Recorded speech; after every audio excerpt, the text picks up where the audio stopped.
வாணியம்பாடி அருகே டீ கடையில் சாப்பிட்ட சமோசாவிற்கு பணம் தராமல் ரகளையில் ஈடுபட்ட கும்பல் குறித்த சிசிடிவி காட்சி வெளியாகியுள்ளது. திருப்பத்தூர் மாவட்டம் வாணியம்பாடி சுங்கச்சாவடி அருகே காதர் பாஷா என்பவருக்கு சொந்தமான டீ கடையில் சம்பவத்தன்று இரவு பேருந்தில் இருந்து வந்த கும்பல் டீ சமோசா சாப்பிட்டுள்ளனர்.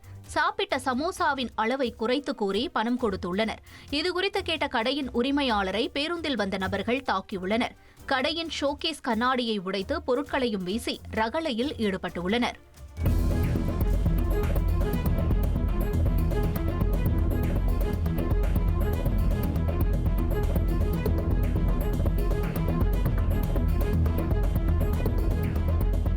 தகவல் அறிந்து வந்த காவல்துறையினர் இரு தரப்பினரையும் விசாரணை செய்து பேருந்தில் வந்த நபர்களை எச்சரித்து அனுப்பினர்.